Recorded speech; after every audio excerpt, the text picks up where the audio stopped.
Welcome back, you filthy exiles. So it's been a long day, but finally we're doing a video. Better turn that down too, so that the bear doesn't continually annoy me. Alright, so where are we at in Delve? We're at 250 depth, not really experiencing any major issues. T16s are basically nothing, can nuke all guardians and everything else pretty easily. I don't do as much damage as other variations of the build, mainly because I'm tankier than other variations of the build, and I have a lot more shit going on this front, so more life, everything else going on.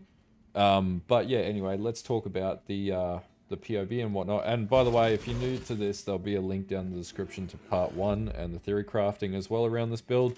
Obviously, this is the meta. Now, as I sort of predicted when it came to Sandstorm Visage, it's not really viable. So yeah, just looking at the price on the market right now, like these will drop, but it's like a 7 to 10 div item right now. So for anyone following a guide that's using this, unless you're really good at farming currency, this really isn't a league starter item. So yeah, if you want big damage, your solution's going to be Dissolution of Flesh and Wrathpith, which is a shield and a health item dual, and that's going to give you big damage, but it's going to rip your defensiveness a little bit. My build's going to use none of these. It's a little bit more basic. Actually, not really basic. It's just a lot more, I guess, more blended together, so it's consistent. Does this build die to one collapse? Absolutely it does. It's just like, it doesn't matter how much regen you can stack on it. Like it's chaos res is a bit of a problem right now. I'm aware of that. Like I have some overcapping. My life regeneration goes up to 2,000. My fizz damage goes up to, somewhere, well, it caps at 90 and I go up to like 34,000 armor or something like that. I think it tells me in here. What are we at? Yeah, 34,000, nearly 100 armor. So yeah, like it's tanky. It's got some good elements to it. It doesn't have any issues doing even delirious maps, whatever. Probably like up to 40% deli without like crazy levels of investment yet. You can do all of that. I don't have awakened jewels in it. There's plenty of opportunities in here to really juice this up to do some crazy shit in the end game and just absolutely mastercraft on this. But this is where it's at right now, and so this is going to be update number 2. So let's talk about the PoB so we can make sure this isn't bullshit. Alright, so I imported this PoB last night. So we're doing like with 10 mines up, active, and then blowing up, which is viable because that's what we can sort of reserve. We can't do 11, it's just too much. We get to like 1.5 million DPS per hit, and like if we're stacking like 10 hits at once or whatever you want to do, you could arguably say, we're going to have 10 mines down at all times, including full DPS. It's like 15 million DPS, which tracks because it's doing big amounts of DPS. But anyway, so that's basically where it's at. If we go one mine, it's like 971,000. This is lower than the tree that I put in my prediction, but that included Wrathpith and things like that. And you could easily add Wrathpith and Dissolution of Flesh into this build basically anywhere. Switch out one of these jewels and then chuck a Wrathpith on instead of the shield that I'm using, and you're pretty much hunky-dory.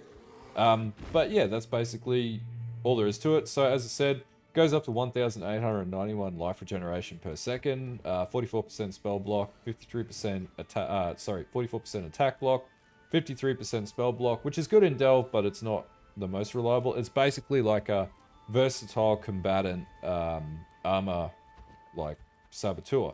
Now, there are improvements that I'll be making in this build, hands down, so this is very much in progress. So probably by early next week, I'll have this build sort of at a point where it's pretty much done.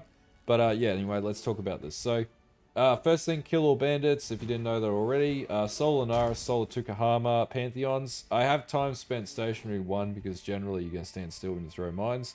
Power charges and frenzy charges. I did switch out the chaos on hit and put charge mines, so now I have frenzy charges, so I'm a lot faster when I throw mines. Do a lot more damage, and everything else juicy there. So we have that. Flasks active. Yep, we got auto trigger flasks. Enemies nearby 10. This just synergizes with Solar Naris. Have you been hit recently? Because I'm armor based. Yes, I'm getting hit. Detonated mine recently. Well, we're always detonating mines. We've detonated probably 10 recently because we just hold the button down and go boom boom on everything. Have you thrown a trap of mine recently? Yes. Doesn't really affect anything majorly.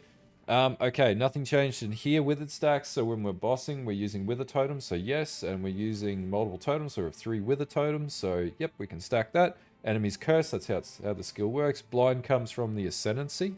So this here, Born in the Shadows, we do blind everything around us. Hexblast allows for chill and shock and ignite to apply to everything, so no issues there. Now, Brittle Ground. This does accumulate some of our crit. This is actually coming from my boots.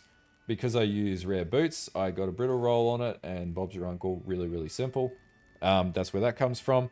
Guardian, Pinnacle, DPS, no other changes throughout the rest. So that's basically the bullshit check. So this is a legit working PoB. If you build it exactly like this, if we have Bottle of Faith, we'll have even more shit going on. It will work exactly like this. So let's talk about the gearing that I'm rocking on this build now. Okay, so we made some changes since last time. Helm-wise, I'm still working on the implicits on that one, but it's resistances, life regen, life, and a shitload of armor, and then you can just get some armor-based helm. Shield, a lot of regeneration, a lot of health. I've got overcapping reses and also a lot of armor and lightning res. That's basically it for the shield. My wand, I finally got a +1 chaos to all chaos spell skill gems roll. Increased critical strike chance for spells and spell damage. Now this was a 2-div wand, so it's probably a little cheaper now. That was yesterday. Same with this was a 2-div ring. This just covers up all the rest of my attributes. This was actually just got every stat that I need on the build at the end of the day, including curse enemies with frostbite on hit. My other ring, obviously Profane Proxy, you need it for the build. Amulet, I did change my amulet out. I put Devastating Devices, which is on the tree, up here onto my amulet, just so I didn't, and the main reason is I could save 1, 2, 3, 4 points and then reallocate those across the rest of the tree more efficiently, so I could get more defense into the build. And then on top of that, I did get like 32% flat increased armor, which was really good fire res, like a T2 roll on fire res, T3 roll. Dealt with strength as well, so T1 roll on strength, 30 to all attributes, and strength and dex, which was really good. Like, this was a really good amulet. I think I paid like 1 div or something like that for it, but definitely worth it. Just filled the gaps on attributes and everything, dealt with everything. Now, the armor that I'm currently using, you definitely want the implicit that gives you crit multi for spell damage. That's a given. I also have spell block on my implicit as well, which is easy enough to roll. Just got a lot of res, a lot of life regeneration, but like this is nowhere near as good as the armor that I'm currently working on, which is this one here, which has way more energy shield, way more armor, way more everything, way more strength, but I have to balance some other items. But this is more a target. The reason why I want this is then I can basically reallocate a life point, and I can take the 15% increased maximum life if there are no life modifiers on armor, which means I get close to like a pool of 4,000 in my life pool moving forwards, which is way better than what I'm currently rocking with. It gets my overall life pool up, which is good. 4,000 plus is a good metric for this build. Then on my gloves, I've got Unnerved now on my implicit. The gloves are still the same as what they were before. I did get a Corrupted Immortal Flesh, and this gave me 40% increased crit strike chance during Flask effect. This just helps me get to my crit strike max, you know, that you obviously need. And on my boots, I've got Drop Brittle Ground while moving. The other implicit, which is the Eater of Worlds, I'm still trying to find one that ups the armor on that one. So yeah, that's just a work in progress. Now, I do have a deficiency in Chaos Resistances right now. I do know how to fix that. Generally, it's with a Progenesis and just with like 1 or 2 rolls somewhere, but it's just part of min-maxing. And then Flask, I've just got a Life Flask with Hinder nearby enemies. I've got a Basalt Flask because I want a shitload of armor. And this is an anti-freeze flask as well with gain charges when you're hit, and it just continually regenerates. So if I'm getting hit, then and I'm blocking, then I'm regenerating charges. And so this is good for taking down Crystal Kings and stuff like that. Block and stun recovery on a Quicksilver Flask, a Crit Flask with stun avoidance as well.